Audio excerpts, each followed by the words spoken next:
माध्यमिक शिक्षण विभाग में आप सभी विद्यार्थियों का स्वागत है।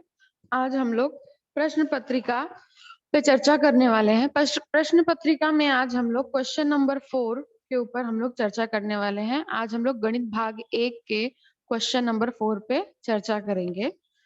मेरा नाम नेहा सिंह है, मैं प्रभा देवी माध्यमिक शाला से हूँ।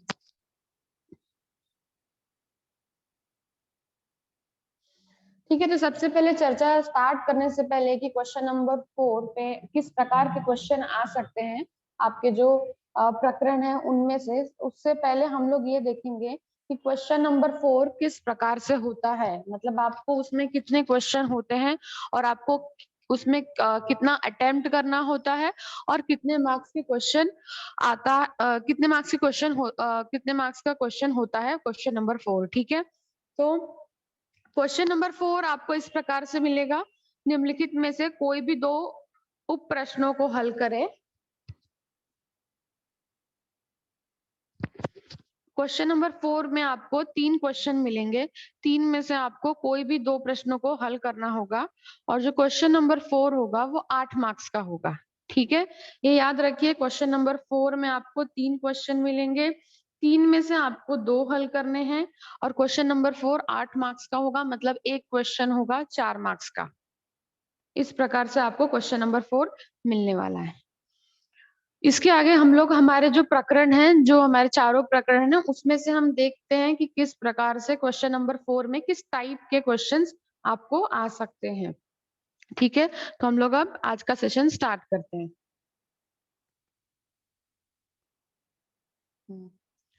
तो अब हम सबसे पहला फर्स्ट क्वेश्चन देखते हैं। पहला क्वेश्चन दिया हुआ है, किन्हीं दो वर्गों के क्षेत्रफल का योगफल 400 वर्ग मीटर है। यदि उनके परिमितियों का अंतर 16 मीटर हो तो उन दो वर्गों की भुजाएं ज्ञात करो। ठीक है, तो सबसे पहले जब भी आप कोई भी क्वेश्चन सॉल्व करें, क्वेश्चन नंबर 4 हो चाहे क्वेश्चन नंबर 2 हो, सबसे इम्पोर्टेंट है कि आप क्वेश्चन अच्छे से पढ़े और क्वेश्चन समझे कि क्वेश्चन में दिया क्या हुआ है। तो इस प्रकार से इस क्वेश्चन में हमको दिया हुआ है कि दो वर्गों के क्षेत्रफलों का योगफल है 400 वर्ग मीटर और उनकी परिमितियों का अंतर है 16 मीटर। ठीक है, परिमितियां मतलब होती है उनकी सारी भुजाओं को जोड़ने के बाद जो हमें मिलता है उसको हम कहते हैं परिमिति। तो उन दोनों वर्गों की भुजाओं की लंबाई ज्ञात करो, ये हमको क्वेश्चन दिया हुआ है। जैसे अब क्वेश्चन में हमको क्या दिया है, दो वर्गों का क्षेत्रफल है। ठीक है, इसमें हम दो वर्गों के बारे में बात कर रहे हैं। तो इसमें हम क्या मानेंगे कि एक, जैसा कि हम मान सकते हैं कि भाई एक वर्ग छोटा होगा और एक वर्ग क्या होगा, बड़ा होगा। तो ये याद रखिए, ये क्वेश्चन जो है मार्च 2020 में आया हुआ है। तो क्वेश्चन जरा ध्यान से आप समझने की कोशिश करिए। तो सबसे पहला माना कि हम छोटे वर्ग की भुजा है x मीटर। ठीक है, क्योंकि क्वेश्चन जो है वो मीटर में दिया हुआ है, तो इसीलिए हम लोग जो वर्ग की भुजा की जो लंबाई भी मानेंगे वो क्या मानेंगे, मीटर में मानेंगे। तो छोटे वर्ग की भुजा को हमने मान लिया x मीटर। अब छोटे वर्ग की परिमिति क्या होती है, 4 गुणे भुजा। तो भुजा की लंबाई हमने क्या मानी है, भुजा की लंबाई हमने मानी है x। तो छोटे वर्ग की परिमिति क्या मानेंगे हम लोग, 4 गुणे x। ठीक है, यहाँ तक हो गया। पहला हमने अपने मन से भुजा की लंबाई मान ली x मीटर, उसके बाद हमने उसकी परिमिति मान ली 4x। ठीक है, परिमिति क्या होगी उसकी, 4x। अब इसके बाद क्वेश्चन में जो हमको शर्त दी हुई है, हमको शर्त क्या दी हुई है, यदि उनके परिमितियों का अंतर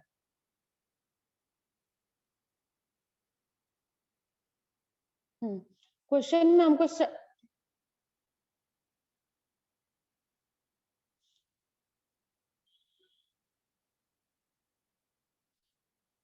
यदि उनके परिमितियों का अंतर 16 मीटर हो।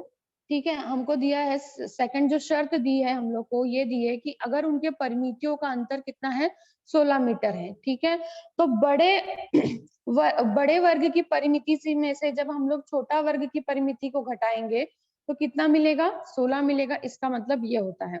तो दूसरे वर्ग की परिमिति हम लोग क्या मानेंगे, इस प्रकार से दूसरे वर्ग की परिमिति हम लोग मानेंगे दूसरे वर्ग की परिमिति हम लोग मानेंगे 4x प्लस 16। ठीक है, तो ये हो गए दूसरे वर्ग की परिमिति। अब दूसरे वर्ग की भुजा हमें पता नहीं है, भुजा हमें दी हुई नहीं है, तो भुजा के लिए हम लोग क्या करेंगे, परिमिति बटे 4 करेंगे, क्योंकि परिमिति का फॉर्मूला क्या होता है, वर्ग की परिमिति बराबर होता है 4 गुणे भुजा। तो परिमिति तो हमें यहाँ पर ज्ञात है कि परिमिति क्या है, लेकिन यहाँ पर हमको भुजा ज्ञात नहीं है, तो भुजा ज्ञात करने के लिए हम लोग क्या करेंगे, परिमिति बटे 4। तो परिमिति कितनी है, 4x प्लस 16 बटे 4। अभी आप यहाँ पे देखेंगे तो अंश वाले पार्ट में 4x प्लस 16 दिया है, तो पहले पद में भी 4 है और दूसरे पद 16 में भी 4 है, दोनों में 4 4 है, तो हम लोग क्या करेंगे, 4 को कॉमन ले लेंगे, इन दोनों में से 4 को कॉमन ले लेंगे, तो यहाँ पर 4 क्या हो जाएगा, बाहर आ जाएगा, और अंदर क्या बचेगा हमारे पास, x प्लस 4। ठीक है, ये 4 कैसे बाहर निकला, यहाँ पे 4x है, यहाँ पर 16 है, दोनों में 4 है, तो हम लोग क्या करेंगे, 4 को कॉमन ले लेंगे, 4 को बाहर निकाल देंगे, तो यहाँ से 4 बाहर निकल गया और यहाँ से भी 4 बाहर निकल गया, तो अंदर क्या बचेगा, x प्लस 4, और नीचे क्या है, भागे 4। अब ये 4 और ये 4 क्या हो गए, कैंसिल हो गए, लास्ट में हमारे पास क्या बचा है, x प्लस 4। तो दूसरे वर्ग की भुजा कितनी हो गई, x प्लस 4 मीटर। ठीक है, इस प्रकार से हम लोगों ने दूसरे वर्ग की भुजा की लंबाई भी ज्ञात की। ठीक है, पहले वर्ग की भुजा की लंबाई जो थी वो हमने मानी, और दूसरे वर्ग की भुजा की जो लंबाई थी हम लोगों ने इस प्रकार से ज्ञात कर ली। ठीक है, उसके बाद हम लोग को क्वेश्चन में ये दिया हुआ है कि दोनों वर्गों के क्षेत्रफलों का योगफल, दोनों वर्गों के क्षेत्रफलों का योगफल होगा 400 मीटर। ठीक है, 400 वर्ग मीटर दिया हुआ है। क्षेत्रफल, वर्ग का क्षेत्रफल क्या होता है, भुजा का स्क्वायर, वर्ग का क्षेत्रफल का फॉर्मूला आपको पता है, भुजा का स्क्वायर। तो यहाँ पर हमको क्या दिया हुआ है शर्त, कि दोनों वर्गों के क्षेत्रफल का योगफल। ठीक है, तो पहला वर्ग क्या था, उसकी भुजा क्या है, उसकी भुजा है x, तो x का क्या करेंगे हम लोग, वर्ग करेंगे तो क्या हो जाएगा, x स्क्वायर। दूसरे वर्ग की भुजा हमको क्या मिली है, x प्लस 4 मिली है, तो x प्लस 4 का वर्ग करेंगे तो क्या हो जाएगा, x प्लस 4 का होल स्क्वायर बराबर 400।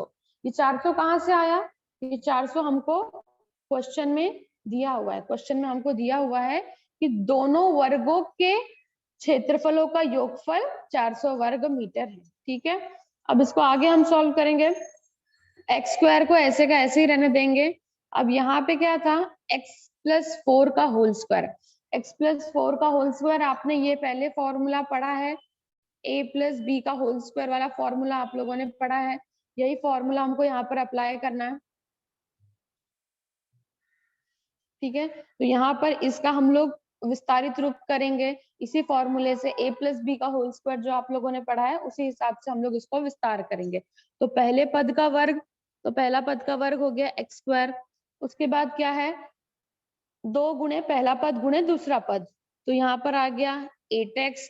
उसके बाद क्या होता है, दूसरे पद का वर्ग, दूसरा पद का वर्ग कितना हो गया, 16 बराबर 400, बाकी वैसे का वैसा ही है।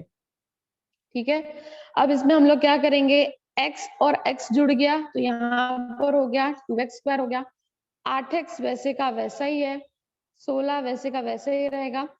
400 को हमने क्या किया, पक्षांतर किया, 400 का पक्षांतर करके हम लोग उसको बराबर के इस तरफ लेके आए, जब बराबर के इस तरफ होता तो धनात्मक था, अब हम लोगों ने उसका पक्षांतर कर दिया तो अब वो क्या हो जाएगा, ऋण हो जाएगा।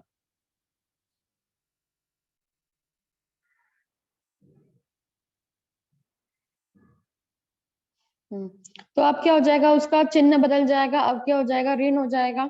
ठीक है, 2x स्क्वायर वैसे का वैसे ही रहेगा, 8x वैसे का वैसे ही रहेगा, 16 में 400 में से 16 चला जाएगा, -34 मिलेगा।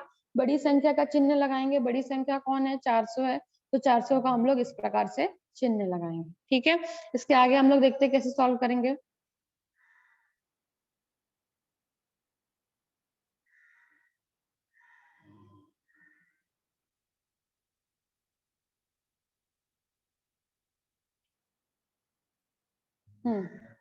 तो यहाँ तक हम लोगों ने देखा था 2x square plus 8x minus 384 बराबर 0, यहाँ तक हम लोग को मिल गया था।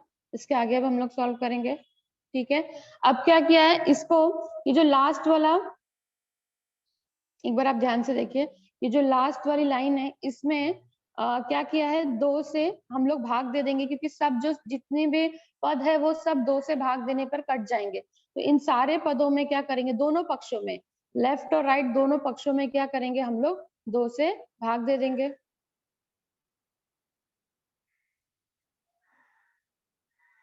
ठीक है, 2 से भाग देने पर हमको मिलेगा x² + 4x - 192 बराबर 0। ठीक है, अभी क्या करेंगे, अभी इसको जैसा आपको जो विधि से आपको वर्ग समीकरण सॉल्व करना है आप कर सकते हैं, लेकिन सिंपल होगा आप गुणनखंड विधि से, अगर आपको हल करने में कोई प्रॉब्लम ना हो तो आप गुणनखंड विधि से हल करें। तो गुणनखंड विधि में अब हम लोग क्या करेंगे, 192 का ऐसा गुणनखंड लेंगे कि जोड़ने घटाने पे हमको क्या मिले, 4x मिले।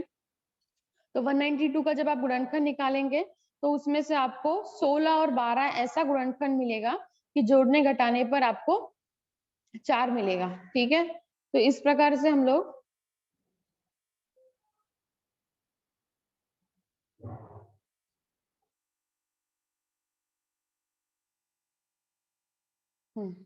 तो इस प्रकार से हम लोग 16 +16 और -12 ये गुणनखंड लेंगे। ठीक है, अब इसमें कॉमन ले लेंगे, x² + 16x, इसमें से x कॉमन आ जाएगा, अंदर क्या बचेगा, x + 16। यहाँ से हम लोग कॉमन लेंगे, माइनस कॉमन लेंगे और 12 कॉमन ले लेंगे, तो माइनस बाहर, -12 बाहर आ जाएगा, अंदर बचेगा x + 16।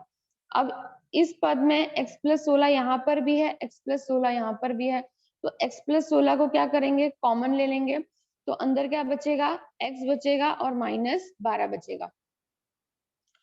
तो x - 12 x + 16 × x - 12 बराबर 0। तो या तो x + 16 बराबर 0 होगा या तो x - 12 बराबर 0 होगा। तो x + 16 बराबर 0 होगा या तो x - 12 बराबर 0 होगा।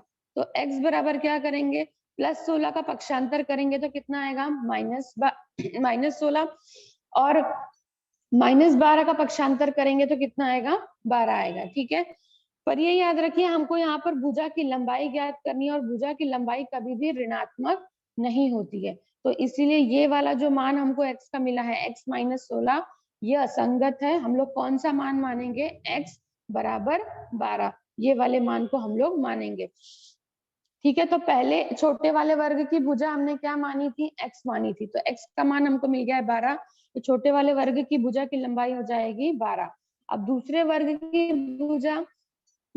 की भुजा की लंबाई कैसे क्या माने थे हम लोग, हमको क्या मिला था, एक सेकेंड, दूसरे वर्ग की भुजा की लंबाई हमको मिली थी x + 4, जो हमने ज्ञात की थी, कितनी मिली थी हमको, x + 4। तो दूसरे वर्ग की भुजा में क्या करेंगे, x + 4 में x का मान रख देंगे, x का मान कितना मिला है हमको, 12 मिला है, तो x की जगह 12 रखेंगे, +4, तो 12 + 4 हो जाएगा 16। तो वर्गों के भुजा की लंबाइयां क्रमश होगी 12 मीटर तथा 16 मीटर।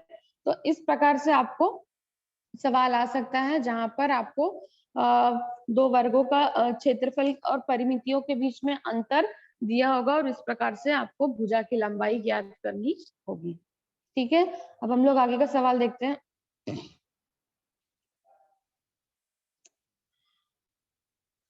आगे हमको एक सवाल दिया है, ये बहुत ही ऑलमोस्ट हर बार ये सवाल आता ही है, तो जरा ध्यान से आप सवाल देखिए। किसी व्यक्ति के किसी व्यक्ति ने 4,000 रुपए कर्ज लिया है तथा उसे 10 किस्तों में 500 रुपए ब्याज सहित लौटाने का वादा किया। ठीक है, किसी व्यक्ति ने 4,000 रुपए कर्ज लिया है, 10 किस्तों में वो 4,000 देने वाला है। ठीक है, एक साथ नहीं देने वाला है, 10 बार करके वो 4,000 देने वाला है, प्लस 500 रुपया ब्याज जोड़कर, ये जो 4,000 है इसमें वो 500 रुपया ब्याज जोड़कर वो पैसा रिटर्न करने वाला है। ठीक है, और प्रत्येक किस्त के बाद 10 रुपया कम करते हुए उसने कुल कर्ज का भुगतान कर दिया। ठीक है, हर किस्त देने के बाद वो 10 रुपया कम करते हुए उसने कर्ज का भुगतान दिया है, तो उस व्यक्ति द्वारा पहली तथा अंतिम किस्त कितनी होगी ये हमको ज्ञात करना है। ठीक है, उस व्यक्ति ने जिस व्यक्ति से उधार लिया था, तो जब उसने उसको रिटर्न किया तो पहली किस्त क्या दी और अंतिम किस्त क्या दी ये हमको ज्ञात करनी है। ठीक है, तो सवाल इस प्रकार से है, उसने एक कर्ज लिया है, 10 किस्तों में ब्याज सहित उसको वो कर्ज लौटाना है। ठीक है, और प्रत्येक किस्त के बाद 10 रुपया कम करते हुए उसने कुल कर्ज का भुगतान किया है। ठीक है, तो हर किस्त के बीच में 10 रुपए का अंतर है, इतना याद रखिए। तो हमको ज्ञात क्या करना है, पहली किस्त और अंतिम किस्त। ठीक है, तो अब हम लोग सवाल की तरफ देखते हैं, सवाल कैसे हम लोग हल करेंगे इसको। पहला है कि व्यक्ति द्वारा लौटाई जाने वाली रकम, व्यक्ति ने कितना उधार लिया था, 4000 रुपए लिया था। ठीक है, ब्याज कितना देने वाला है वो 500, तो 4000 प्लस 500, तो व्यक्ति द्वारा टोटल कितना रुपया लौटाया जाने वाला है, 4500 रुपए। ठीक है, कितने किस्तों में लौटाया जाने वाला है, 10 किस्तों में। टोटल 10 किस्तों में वो क्या करने वाला है, ब्याज लौटाने वाला है। तो n बराबर कितना हो गया, 10 हो गया। उसके बाद ये है कि टोटल वो कितना पैसा लौटाने वाला है, 4500, तो S10 बराबर कितना हो गया, 4500। ठीक है, ये मान हमको यहाँ से मिल गया, और हर किस्त के बाद अगली किस्त से 10 रुपया उसने कम किया है, तो हर किस्त के बीच में अंतर कितना है, 10 का अंतर है, तो D बराबर कितना हो गया, -10। ठीक है, तो अब इसको हम लोग क्या करेंगे, SN के फॉर्मूले से इस प्रश्न को हल करेंगे। तो SN बराबर n/2, फॉर्मूला आपको मैंने पहले भी कहा था कि अगर आपको सम ना समझ में आए या सम सॉल्व करने ना आए, आप एटलीस्ट फॉर्मूला लिख के आएंगे तो भी आपको उसके मार्क्स मिलेंगे, या मान रख के आएंगे तो भी आपको उसके मार्क्स मिलेंगे। तो SN का फॉर्मूला होगा SN बराबर n/2, 2a ब्रैकेट में 2a plus n-1 into d bracket close. ठीक है, तो अब ये कितनी किस्तों में ये ब्याज ये पूरा पैसा लौटाने वाला है, 10 किस्तों में। तो S10 कितना है, 4500। उसके बाद हम लोग मान इस प्रकार से प्रस्थापित करेंगे, S10 बराबर कितना है, 4500, तो S10 की जगह पे कितना आएगा, 4500। n का मान क्या होगा, कितनी किस्त है, 10 किस्त है, तो n बराबर कितनी होगा, 10 होगा। ठीक है, उसके बाद फॉर्मूले में 2a उसी प्रकार रहेगा, n बराबर यहाँ पर भी कितना आएगा, 10 आएगा। d अंतर कितना है, हर किस्त के बीच में अंतर कितना है, -10 का अंतर है। ठीक है, हर वक्त उसने क्या किया है, 10 रुपया कम किया है, इसीलिए हम लोग ने इसमें माइनस लगाया है, तो अंतर कितना है, -10 का है। ठीक है, इस प्रकार से हम लोग सब मान रख लेंगे। उसके बाद क्या करेंगे, 2 से ये 10 कट जाएगा, 2 1 कम 2, 2 5 10, तो ये कट जाएगा। उसके बाद बाकी वैसे का वैसा ही रहेगा। हाँ, 10 में से 1 चला गया, यहाँ पर हमको 9 मिल जाएगा, -10 वैसे का वैसे ही रहेगा, -10 और 9 का गुना होगा, -90 आएगा। बाकी ये वैसे का वैसे ही रहेगा फॉर्मूला। ठीक है, उसके बाद क्या करेंगे, दोनों पक्षों में हम लोग 5 से भाग देंगे। ठीक है, यहाँ पर भी हमको 5 को कट करना है और यहाँ पे भी 4500 को कट करना है, इसलिए क्या करेंगे, दोनों पक्षों में 5 से भाग देंगे। 5 से भाग देने पर ये कट जाएगा, 5 एकम 5, और 4500 को जब हम लोग 5 से भाग देंगे,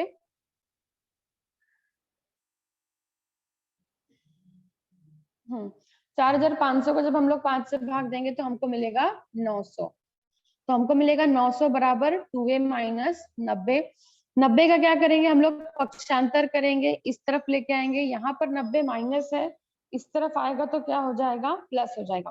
तो 90 प्लस 900 प्लस 90 हो जाएगा 990 बराबर 2a। तो a बराबर होगा, 2 का पक्षांतर करेंगे, 2 यहाँ पर गुणा में है, इस तरफ आएगा तो क्या हो जाएगा, भाग में हो जाएगा। तो 990 भागे 2, तो a बराबर 495। तो पहली किस्त जो होगी, जब वो आदमी पैसा रिटर्न करेगा, तो जो पहली किस्त होगी वो हमको मिलेगी 495। उसके बाद आपको क्वेश्चन में दूसरा पार्ट ये दिया है कि अंतिम किस्त कितनी होगी। अंतिम किस्त मतलब उसका T10 लास्ट वाली किस्त कितनी वो देने वाला है। तो T10 ज्ञात करने के लिए हम लोग क्या करेंगे, TN का फॉर्मूला लगाएंगे।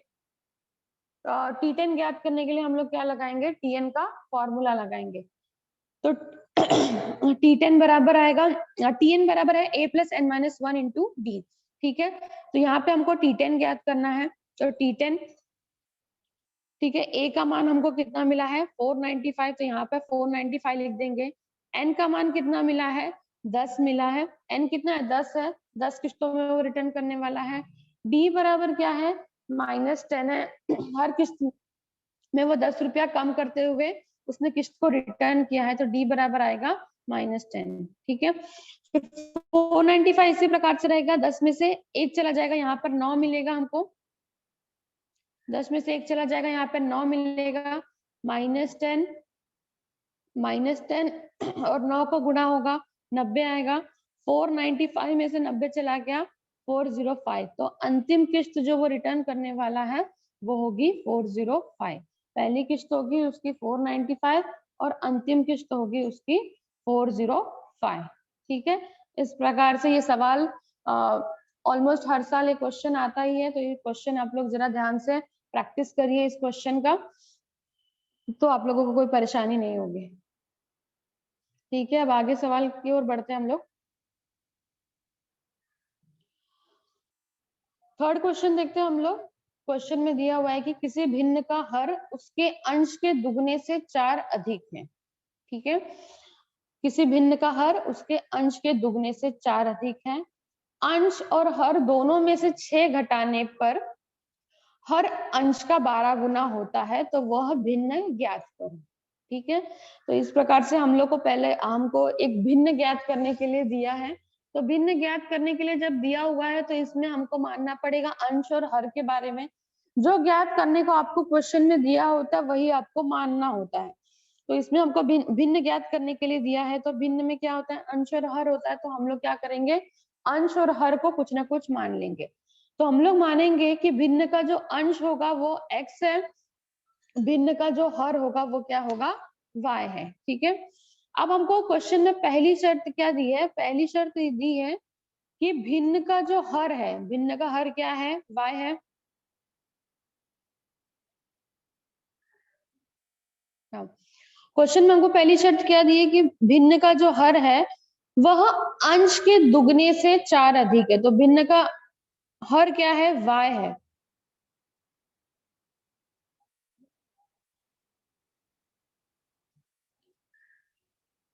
भिन्न का हर जो है वो क्या है y है, वो किसके बराबर है अंश के दुगने से 4 अधिक है। तो अंश क्या है x है, x का दुगना क्या होगा 2x है, और वो उससे कितना अधिक है 4 अधिक है। तो जब अधिक आएगा तो हम लोग क्या करते हैं जोड़ते हैं, तो y बराबर क्या होगा 2x प्लस 4। ठीक है, इस प्रकार से ये पहली शर्त से हमको y बराबर 2x प्लस 4 मिल जाएगा। ठीक है, इसको मानक स्वरूप में लेके आएंगे। मानक स्वरूप में लाने के लिए अभी क्या करेंगे उसका पक्षांतर कर देंगे। 2x को इस तरफ ले आएंगे, जब इस तरफ आएगा तो 2x क्या हो जाएगा माइनस हो जाएगा, -2x प्लस 4 बराबर -2x प्लस y बराबर 4। ठीक है, ये हो गया हमको पहला समीकरण, इस प्रकार से पहली शर्त से मिल जाएगा। उसके बाद क्वेश्चन में हमको दूसरी शर्त क्या दी हुई है, दूसरी शर्त ये दी हुई है कि अंश तथा हर दोनों में से 6 घटाने पर हर अंश का 12 गुना होता है। ठीक है, तो दूसरी शर्त अब हम लोग देखेंगे क्या करना है। दूसरी शर्त में हमको क्या करना है 6 घटाना है। किसमें घटाना है अंश और हर दोनों में से घटाना है। तो अंश और हर दोनों में से हम लोग क्या करेंगे 6 घटा देंगे। अंश को क्या माना है x माना है, तो x में से 6 घटा देंगे तो कितना हो जाएगा x माइनस 6 हो जाएगा। हर क्या है y है, y में से 6 घटा देंगे तो क्या हो जाएगा y माइनस 6 हो जाएगा।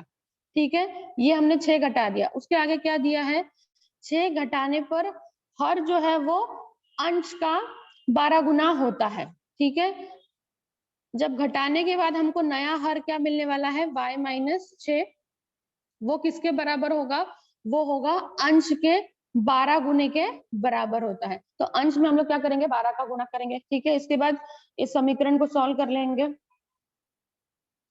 12 का गुणा यहाँ पर हम लोग करेंगे, 12 गुणा x करेंगे कितना आएगा 12x आएगा, 12 छक 72। ठीक है, ये समीकरण वैसे का वैसे ही रहेगा। इसको भी हम लोग मानक स्वरूप में कर लेंगे।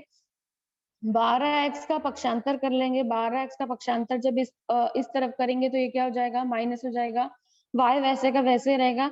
6 का पक्षांतर कर लेंगे, 6 यहाँ पर माइनस में है, इस तरफ आने पे क्या हो जाएगा, प्लस में हो जाएगा। तो 72 में से 6 चला जाएगा तो कितना आ जाएगा, 66 आ जाएगा। तो इस प्रकार मानक स्वरूप में समीकरण को ले आएंगे, -12x + y बराबर -66। ठीक है, ये हो गया हमारा पहला समीकरण, हमको मिल गया। ये हमारा इस प्रकार से दूसरा समीकरण हमको मिल गया। अब दोनों समीकरण को हम लोग क्या करेंगे, हल करेंगे। ठीक है, समीकरण को हल करने के लिए या तो हम लोग उसको जोड़ते हैं या घटाते हैं, जिस भी प्रकार से एक चरांक जो हो कोई कैंसिल हो जाए ताकि दूसरे चरांक का मान मिल जाए। तो इसमें हम लोग क्या करने वाले हैं, हम लोग समीकरण को घटाने वाले हैं।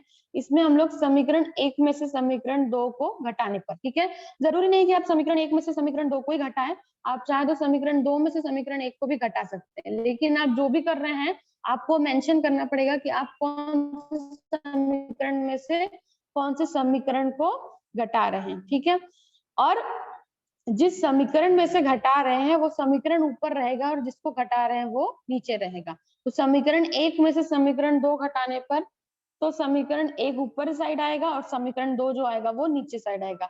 और नीचे आप जो भी समीकरण लिखेंगे उसका आपको पता ही है कि चिन्ह बदलना होता है, माइनस का प्लस और प्लस का माइनस करना होता है जब हम लोग घटाते हैं। जोड़ते वक्त आपको चिन्ह नहीं बदलना होता है। तो समीकरण उतारेंगे हम लोग, -2x + y बराबर 4। दूसरा समीकरण लिखेंगे -12x + y बराबर -66। अब हम लोग घटा रहे हैं तो क्या करेंगे, नीचे वाले समीकरण का चिन्ह बदल देंगे। -66 को क्या कर देंगे, प्लस कर देंगे, प्लस y को क्या कर देंगे, माइनस कर देंगे, और -12x को क्या कर देंगे, प्लस कर देंगे। और चिन्ह बदलने के बाद जो चिन्ह रहेगा उसी को हम लोग मानते हैं। ठीक है, अब यहाँ पे +66 है और ऊपर क्या है, 4, तो 66 + 4 कर दिया, यहाँ पे हमको मिल जाएगा 70। यहाँ पे हमको इस प्रकार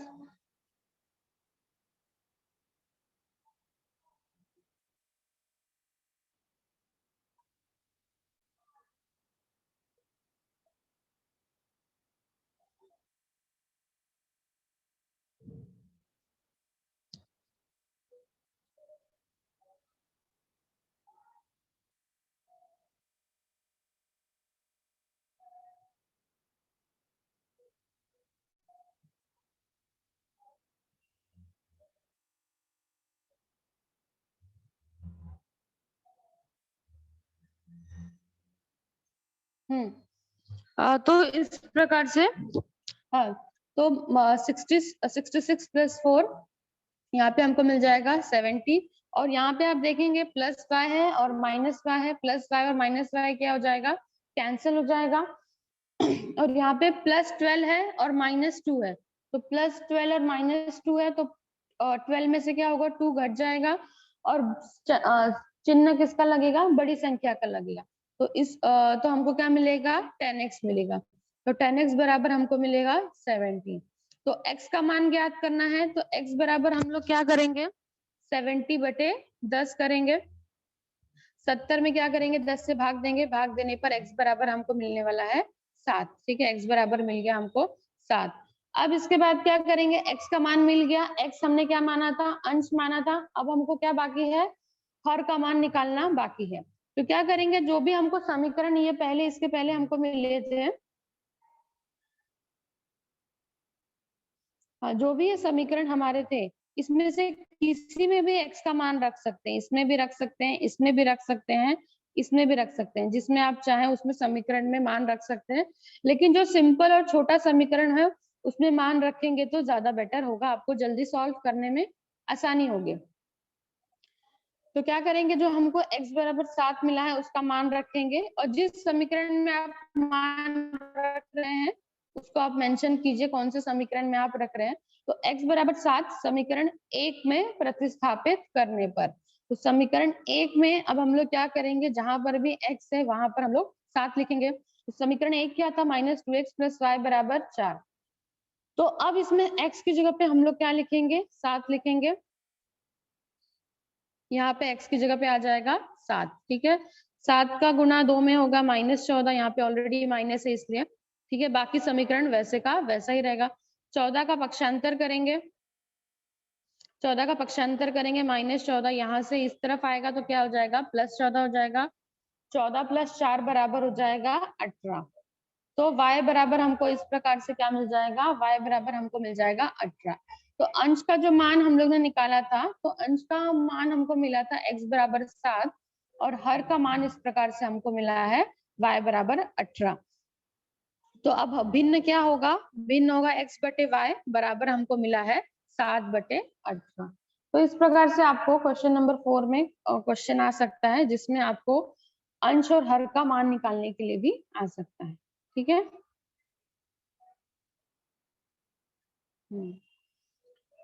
फिर अब हम लोग क्वेश्चन नंबर 4 में एक और एक प्रकार से क्वेश्चन देखेंगे कि एक गुब्बारे वाले के पास 2 लाल, 3 नीला और 4 हरा ऐसे रंगीन गुब्बारे हैं। इनमें से एक गुब्बारे को यादृच्छिक पद्धति से निकाले, यादृच्छिक पद्धति से देना हो तो निम्न घटनाओं की प्रायिकता हमको ज्ञात करनी, ठीक है।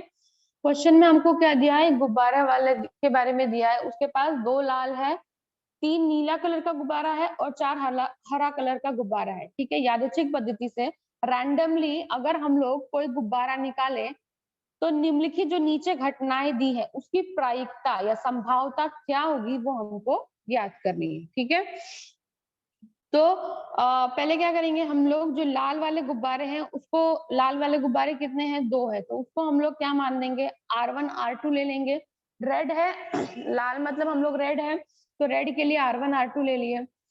3 नीला गुब्बारा है, नीला के लिए हम लोग ब्लू यूज करेंगे, तो इसलिए हम लोग नीले गुब्बारों के लिए क्या मान लिया, B1 B2 और B3 मान लिया, ठीक है। उसी प्रकार से हरे गुब्बारे के लिए हम लोग क्या मान लेंगे, ग्रीन है तो G1 G2 G3 G4, इस प्रकार से हम लोग मान लेंगे लाल, नीले और हरे गुब्बारों के लिए, ठीक है। अब इसके बाद हम लोग नमूना का सैंपल स्पेस लिखेंगे। सैंपल स्पेस में क्या आएंगे, जितने गुब्बारों की संख्या है वो सारे गुब्बारों को जो हमने माना है वो लिख देंगे। जैसे हमने लाल को माना है R1 R2 लिख देंगे R1 R2। नीले गुब्बारे को क्या माना है, B1 B2 B3। ग्रीन गुब्बारे को क्या माना है हमने, G1 G2 G3 और G4, ठीक है। अब इसको काउंट करेंगे, काउंट करने पर ही कितने हो जाएंगे गुब्बारे, ये हो जाएंगे 9। तो नंबर ऑफ सैंपल स्पेस कितना हो गया, 9 हो जाएगा, ठीक है। अब हम लोग देखेंगे कि घटना हमको क्या दी है। घटना हमको इस प्रकार से दी है, घटना दी है कि प्राप्त गुब्बारा लाल होना चाहिए, ठीक है। अगर हम लोग ये जो गुब्बारे हैं इनमें से रैंडमली जाके किसी एक गुब्बारे को उठाते हैं तो प्राप्त गुब्बारा लाल होगा, इसकी प्रायिकता क्या है, ये हमको एक घटना दी है। तो इस घटना को हम लोग कुछ मान लेंगे। मान लिया घटना ए, प्राप्त गुब्बारे का लाल होना, इसको हम लोग ने ए मान लिया, ठीक है। तो रेड कलर के गुब्बारे कितने हैं, 2 हैं, तो ए बराबर कितना होगा, R1 R2। तो नंबर ऑफ ए कितना होगा, 2 हो जाएगा, ठीक है।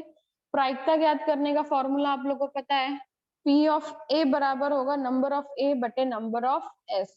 तो नंबर ऑफ ए कितना है, 2 है, और नंबर ऑफ एस कितना है, 9 है, तो क्या आएगा, 2 बटे 9, ठीक है।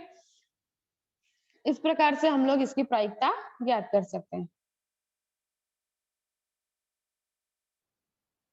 दूसरा हमको एक और घटना दी है, घटना बी, प्राप्त गुब्बारे का नीला होना, ठीक है। तो जितने गुब्बारे हैं उनमें से अगर हम लोग निकालते हैं तो जो गुब्बारा है वो हमको नीला वाला प्राप्त होगा, उसकी प्रायिकता क्या है।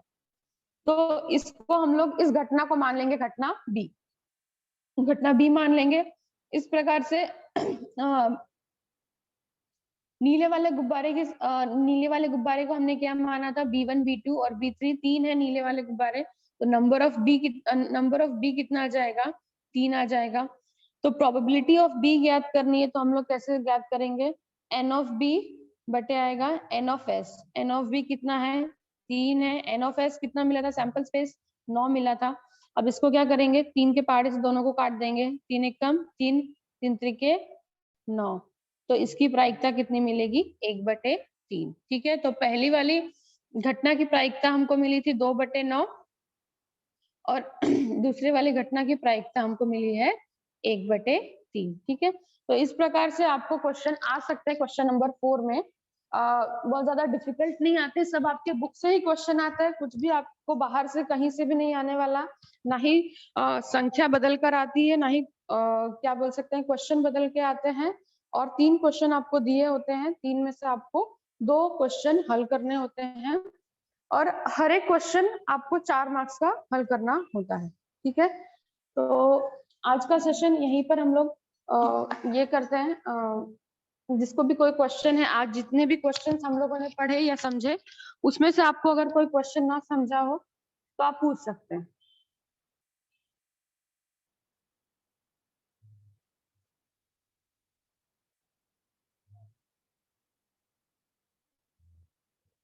Hello,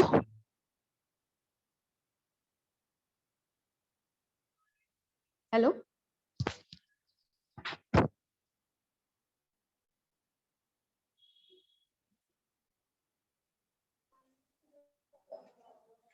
hello. हाँ हाँ मैडम। हाँ, हाँ, किसी क्वेश्चन को पूछना है क्वेश्चन। मैडम अभी। हाँ हाँ, क्वेश्चन अच्छा पूछना। अच्छा। हम बच्चों किसी को कुछ क्वेश्चन पूछना है, आप लोग पूछ सकते हो।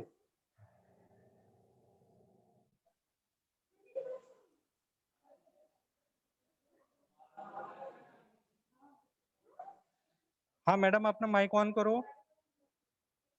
मैडम अपना माइक ऑन करो। हाँ बच्चों, किसी को कुछ क्वेश्चन पूछना है, आप लोग पूछ सकते हो। टीचर मुझे करके हेलो, पूछिए, बाकी अपना माइक बंद रखिए। जिसको सवाल पूछना है वही पूछेगा, बाकी अपना माइक बंद रखो, एक के बाद एक पूछो। ठीक है। Hello teacher, good morning. हाँ बेटा बोलिए। टीचर मुझे फर्स्ट वाला क्वेश्चन बताइए ना। फर्स्ट वाला क्वेश्चन, एक मिनट।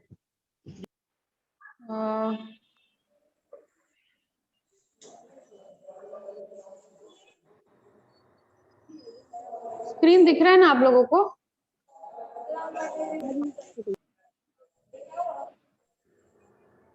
Yes ma'am.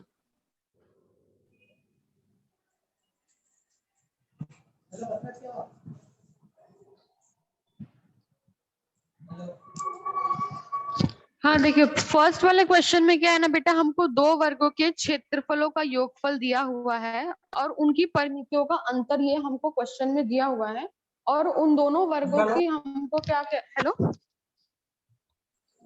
तो उनको हमको क्या करना है, उन दोनों वर्गों की भुजाओं की लंबाई ज्ञात करने के लिए हमको क्वेश्चन में दिया हुआ है। ठीक है, अभी 2 वर्गों के बीच का अंतर हमको दिया हुआ है 16 मीटर है, तो इस प्रकार से हम लोग मान सकते हैं कि एक वर्ग जरूर बड़ा होगा और दूसरा वर्ग क्या होगा, छोटा होगा। ठीक है, तो हम लोग क्या करते हैं, छोटे वर्ग को मान लेते हैं x मीटर है।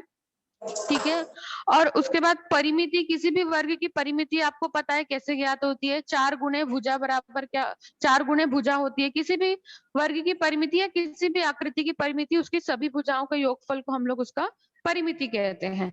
तो वैसे वर्ग की परिमिति क्या होगी, 4 गुणे भुजा। तो यहाँ पर वर्ग की परिमिति क्या हो जाएगी, 4x हो जाएगी। ठीक है, उसकी भुजा की लंबाई कितनी है, x है, तो वर्ग की परिमिति कितनी हो जाएगी, 4x हो जाएगी। इसके बाद हमको क्वेश्चन में क्या दिया हुआ है कि दोनों वर्गों की दिया हुआ है कि दोनों वर्ग की परिमितियों का अंतर 16 मीटर है। ठीक है, तो दोनों वर्ग की जो परिमिति है उनको अगर हम लोग घटाएंगे तो क्या मिलेगा हमको, 16 मिलेगा। तो इसीलिए दूसरे वर्ग की जो परिमिति होगी वो हम लोग क्या मान लेंगे, 4x + 16 मान लेंगे। इस प्रकार से अब दूसरे वर्ग की भुजा हमको दी नहीं हुई, वो हमको ज्ञात करनी है, तो वो हम लोग कैसे ज्ञात करेंगे, जो हमको परिमिति यहाँ पे मिली है उसी से ज्ञात करेंगे।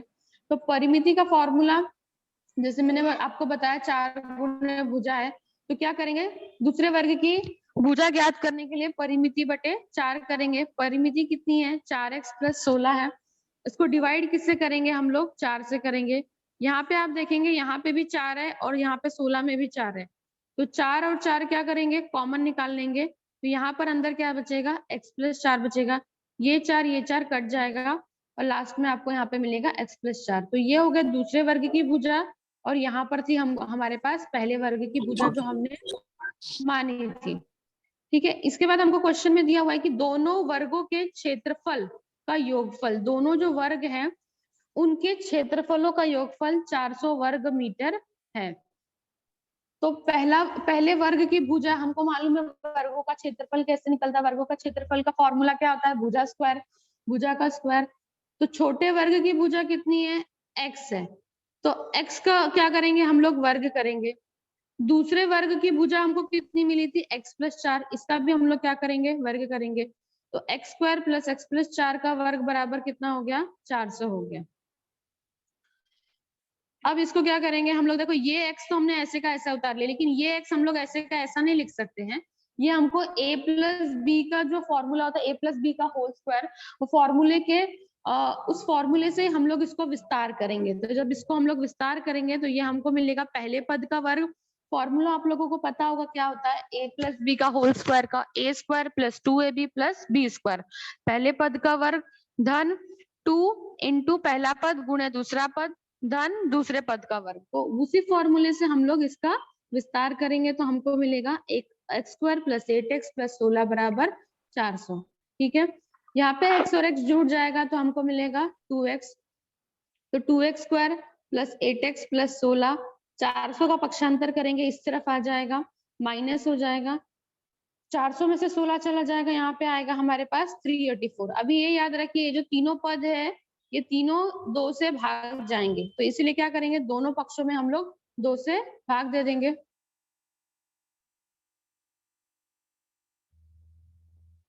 ठीक है, दोनों पक्षों में जब हम लोग 2 से भाग देंगे तो हमको मिलेगा x² + 4x - 192 बराबर 0। अब 192 का आप ऐसा गुणनखंड लीजिए, या आपको जो भी विधि अच्छी लगती है, सूत्र विधि या जो भी विधि से आपको सॉल्व करना हो वर्ग समीकरण, आप सॉल्व कर सकते हैं। बट ऐसी विधि से मत सॉल्व करना जो इस वक्त पोर्शन में कैंसल है, ऐसी कोई विधि मत यूज करना।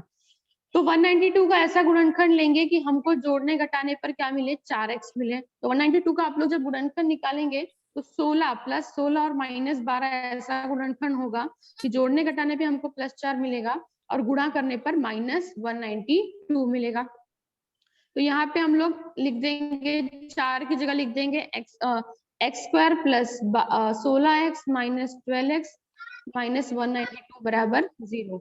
अब इसमें से जो कॉमन मिलेगा वो निकाल लेंगे, x कॉमन आएगा, इसमें से क्या कॉमन आएगा, माइनस कॉमन आएगा और 12 कॉमन आएगा, अंदर क्या बचेगा, x + 16। अब यहाँ पर भी x + 16 है और यहाँ पर भी x + 16 है, तो क्या करेंगे, x + 16 को हम लोग कॉमन निकाल देंगे। अब क्या बचा हमारे पास, x - 12। तो x + 16 × x - 12 बराबर 0 है। तो या तो x + 16 0 होगा या तो x - 12 0 होगा।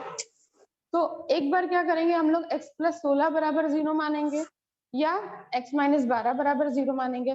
x + 16 का जब पक्षांतर करेंगे तो +16 उस तरफ जब जाएगा तो क्या हो जाएगा, -16 हो जाएगा, और -12 जब उस तरफ जाएगा तो क्या हो जाएगा, 12 हो जाएगा। ठीक है, अब देखो लंबाई की, जब ये लंबाई ऋणात्मक नहीं हो सकती है, इसीलिए हम लोग ये वाला जो हमको आंसर मिला है इसको नहीं मानेंगे। हम लोग कौन सा, ये असंगत है, हम लोग कौन सा आंसर मानेंगे, x बराबर 12। तो इस प्रकार से हमको पहले वर्ग की जो भुजा की लंबाई है वो x बराबर 12 मिलेगी। दूसरे वर्ग की भुजा की लंबाई हमने क्या मानी थी, x + 4 मानी थी। तो हमको जो ज्ञात हुई थी x + 4, तो क्या करेंगे, x बराबर हम लोग 12 का मान रखेंगे, तो 12 + 4 बराबर हो जाएगा 16।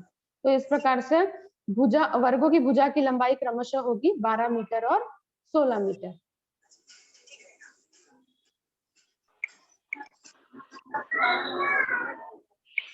हाँ बच्चों, और किसी को कुछ क्वेश्चन पूछना है? No sir. Okay, thank you madam.